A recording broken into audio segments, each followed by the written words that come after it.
Hi, this is Athena Starseed, and this is a series called Raising Reverence, and I am on day 7 of my Rainbow Fast.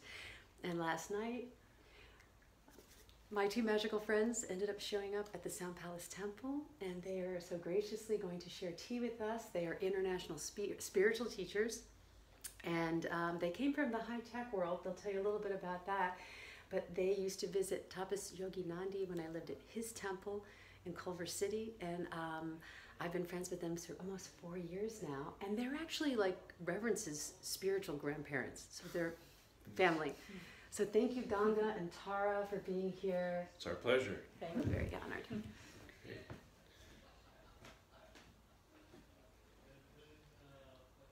So, as Athena mentioned, we came from the high-tech world. We were software developers. We worked for major corporations around the United States. And at a certain point, we both realized that there was something else we wanted to do with our life, which involved spiritual teaching. And we gave up our careers. We lived in beautiful condos with swimming pools, and we had nice cars. We ate out at beautiful restaurants, and we decided, let's give up our computer careers and let's devote the rest of our life to spirituality.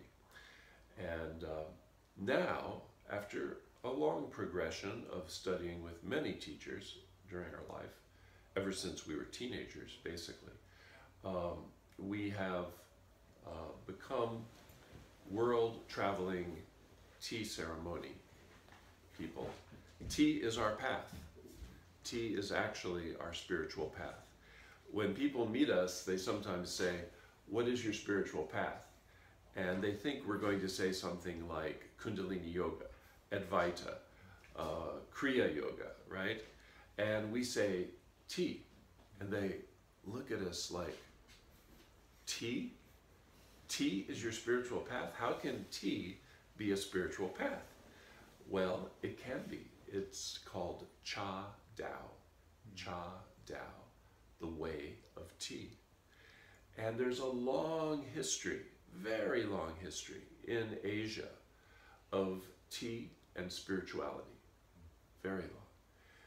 Now, this may surprise you because I know chances are pretty close to 100% anyone watching this video grew up with tea in their house, right?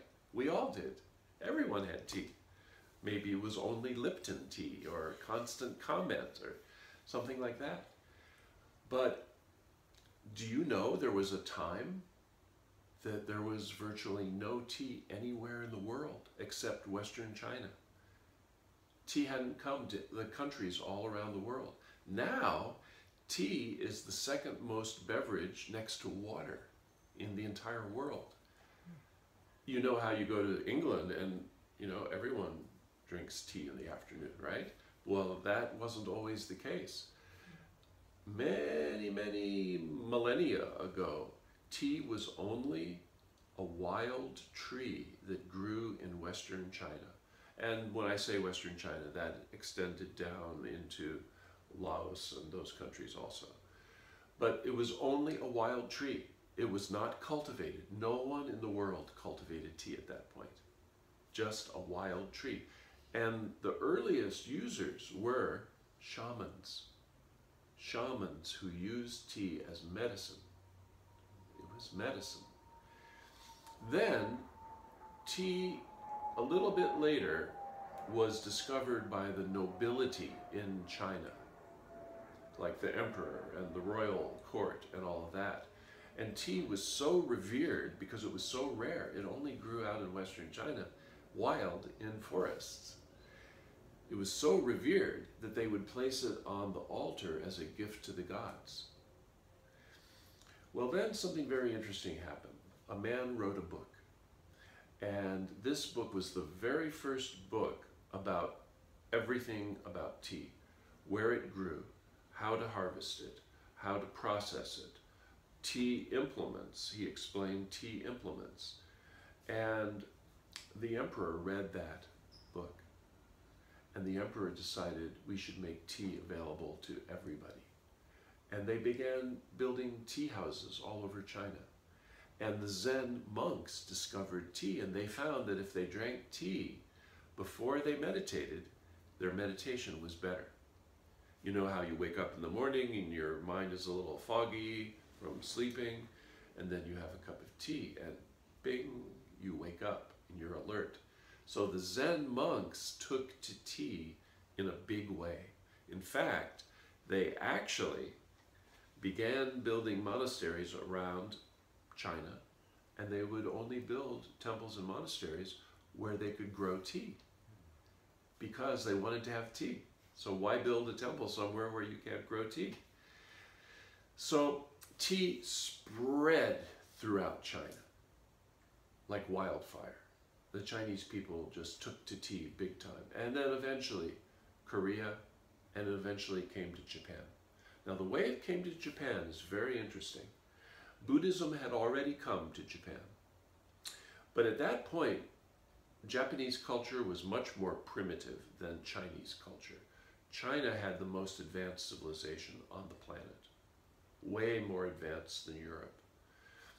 Chinese civilization goes back thousands and thousands of years.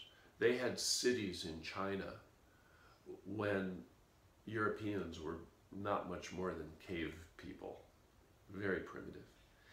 So Buddhism had come to Japan, and they wanted to bring more Buddhism to Japan, like the emperor.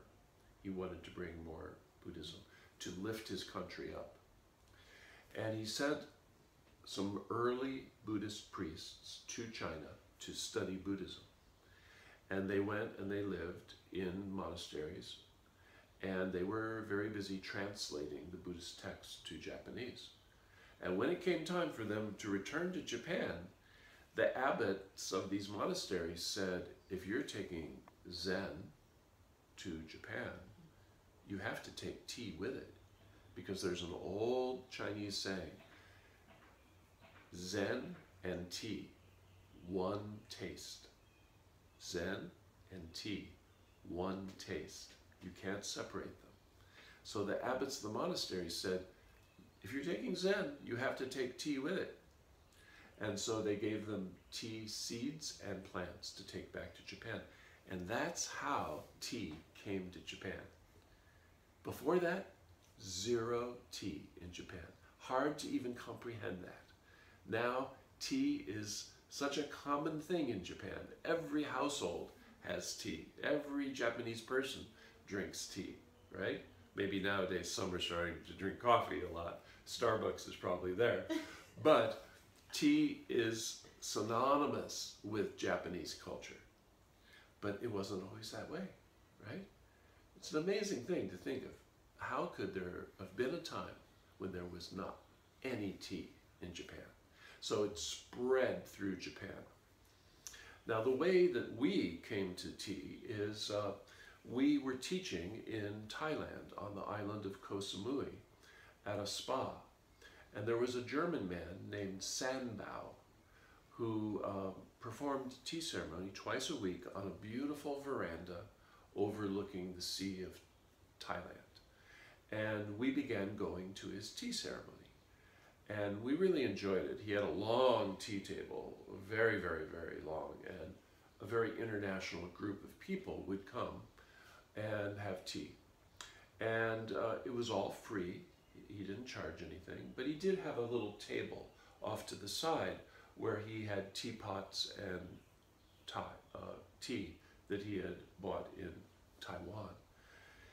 So we knew that he went to Taiwan frequently, and he introduced us to the tea ceremony, and tea was not a big deal for us. It wasn't a big part of our life at all. A minor part of our life. We were living in India at that time at an ashram. When we left Thailand, we purchased a teapot, kind of a similar size to this one, and we purchased a bag of tea and we took it back to India. And we lived in the ashram. And we would have a tea maybe once a week. We'd brew up a pot of tea. So a minor part of our life. Then, years later, we were doing a world tour, teaching all the way around the world. And we went to Taiwan for the first time. And when we got to Taiwan, we emailed that man, Sanbao, and we said, we're in Taiwan. Can you recommend a good tea shop to go to? And he said, oh, if you're in Taiwan, there's one person you have to meet. Wuda. His name is Wuda. Immediately, what came to my mind is he's probably talking about an old Chinese man that lives up in the mountains with a long white beard, and this man grows tea, and he's telling us we should go up and meet him. So this was my imagination. So he said, here's his email address, email him and tell him I said you should meet. So I emailed Wuda. And Wuda said, oh, you're more than welcome to come to our tea center. Just go get a round-trip ticket at the Taipei train station, and then tell me when you're coming in, and we'll pick you up. Now, all of this communication is by email. I never talked to him on the phone. So I'm still in my fantasy. Oh, he's some old Chinese man living up in the mountains. So we go to the train station. They didn't have a return ticket for the next day, so I emailed him again. I said, is it okay if we stay 2 nights? Because I can't get a return ticket. He said, oh, you don't understand what this place is. This place is called Tea Sage Hut. Tea Sage Hut. It's a non-profit tea center, tea education center. And you can come here for 2 nights or 2 weeks. You could even stay 2 months, and everything is free. Room, board, everything. It's non-profit. So I said, Tara, amazing. We can go there and we can stay. He says we can stay as long as we want. So we bought the tickets, we went, and we get off in the train station, and he's there to meet us. And oh my God, he's not a Chinese man. He's an American from Ohio. I grew up in Ohio. We grew up in the same area. He's just this American dude, right? You know? And he's like, I don't know, around 40 maybe. I don't really know his age. I've never asked him. But he took us to the Tea Sage Hut, and we walked in, and it was like we've come home. It was so beautiful, the interior of this house that he lived in. And it was like a temple to tea, and beautiful Kuan Yin statue, and beautiful large wood tea table, and so much tea on shelves on the walls, stacks of pu'er tea, like lots of oolong and pu'er. And we really felt like we had come home. And the best part was